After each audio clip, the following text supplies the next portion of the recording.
పోన్లే, రేపటి నుంచి అదే కంటిన్యూ చేయనా? ఇంకా నయం, ఏదో బాగున్నారు కాబట్టి అన్నాను. నీకు నచ్చినట్టుంటే అయినా దగ్గర అవుతానేమోనని ఆశ. అందాలకి దగ్గరయ్యేదాన్ని, ఆశలకి అతుక్కుపోయేదాన్ని కాదని మీకు తెలీదా? ముందు ఈ దరిద్రాలు వదిలిపోతే నేను దగ్గరైనా మీరు దగ్గరకు తీసుకున్నా నాకేం అభ్యంతరం లేదు.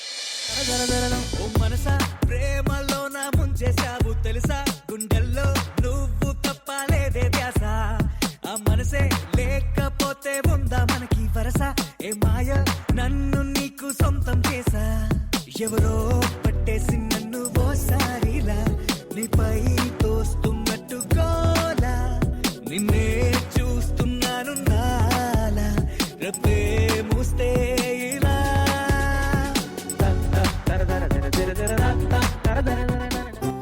ఆకాష్ మొహంలో టెన్షన్ చూడలేక తెగ నవ్వొచ్చిందనుకోండి. నిజం చెప్పేస్తాడేమోనని చాలా ఎక్స్పెక్ట్ చేశా. నేను అలాగే అనుకున్నాను, కానీ చెప్పలేదు వాడు. చాలా మొండి ఘటాల్లో ఉన్నారు. రేపు ఆ ఘటాలు బద్దలవుతాయి. జరగబోయే తంతుకి కథ ముగింపు పలకబోతుంది. ఖచ్చితంగా బయటపడతారు, లేకపోతే చేస్తారు.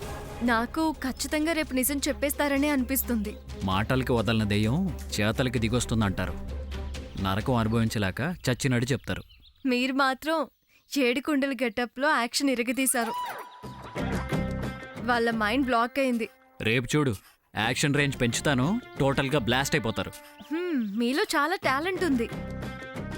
ఈ నటన ఎక్కడి నుంచి వచ్చింది? బ్లడ్లో ఉంది మరి. మా నాన్నగారు నాటకాలకి రాజపోషకులు, మంచి నటులు, దర్శకులు, రచయిత. ఆ రోజుల్లో మరి మా నాన్నగారు అద్భుతంగా నటించేవారు. అలాగా? ఏదేమైతేనే మీ యాక్టింగ్ అదిరింది. ఈ ఆదిత్యవర్మ సకల కళా వల్లభుడు.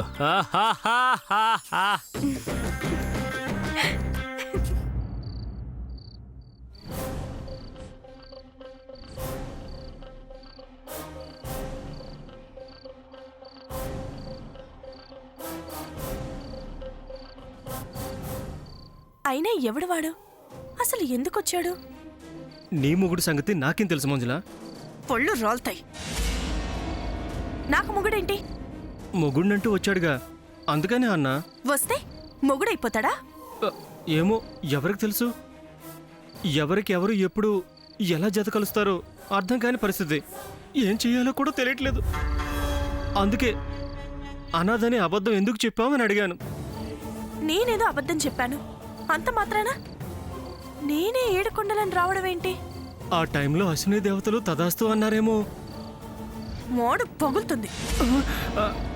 అశ్విని దేవతలు లేరు, తదాస్తు దేవతలు లేరు. అయితే ఆ ఏడుకొండల వెంకన్న శపించాడేమో.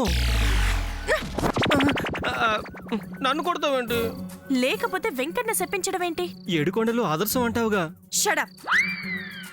నాకు తెలిసి ఇది ఆ ధరణి నాటకం అయి ఉంటుంది. అంటే మంజులా అని నిన్ను గుర్తుపట్టింది అంటావా? ఏమో, ఎవరికి తెలుసు? గుర్తుపట్టే ఇద్దరు కావాలని ఇలాంటి నాటకాలు ఆడుతున్నారని నాకు అనుమానం. అమ్మా, అలాంటి వాళ్ళది నిజమైన ప్రేమ కాదు, అది వ్యామోహం. ఎగ్జాక్ట్లీ చిన్నత్త, నిజంగా ప్రేమించుకున్న వాళ్ళు అలా చేయరు. ఎంత మనసు విరిగిపోతే కన్న కూతుర్ని పట్టుకొని మా దృష్టిలో చచ్చిపోయా ఉంటుందా తల్లి?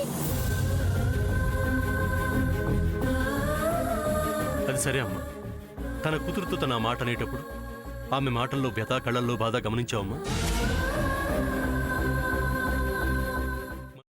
పెద్దబాబుకు బర్త్డే విషెస్ చెప్పు కూడా వెళ్ళాం కదా.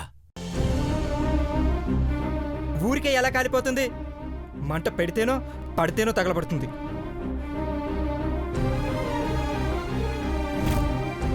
కరెక్ట్ చిన్నబాబు, నీకొచ్చినట్టే నాకు డౌట్ వచ్చింది. పార్వతే షర్టును తగలబెట్టిందనుకుంటా.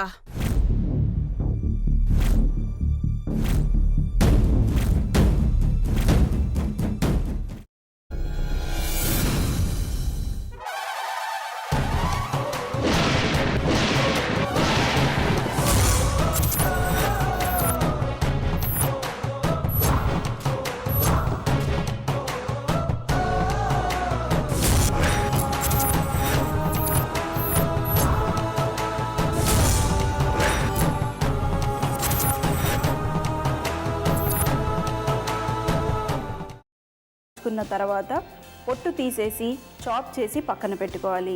ఒక ప్యాన్లో కొద్దిగా నూనె వేడి చేసి అందులో ఆవాలు, మినప్పప్పు, శనగపప్పు, కరివేపాకు, సన్నగా తరిగి పెట్టుకున్న ఉల్లిపాయలు వేసుకుని 1 నిమిషం పాటు వేయించుకోవాలి. ఆ తర్వాత కాల్చి కట్ చేసి పెట్టుకున్న వంకాయని కూడా అందులో వేసుకుని బాగా మిక్స్ చేసి బౌల్లోకి ట్రాన్స్ఫర్ చేసుకుని అందులో తగినంత చిక్కటి పెరుగు లేదా పల్చటి పెరుగు వేసుకుని మిక్స్ చేసి అన్నంతో కానివ్వండి, చపాతీతో కానివ్వండి సర్వ్ చేసినా చాలా బాగుంటుంది.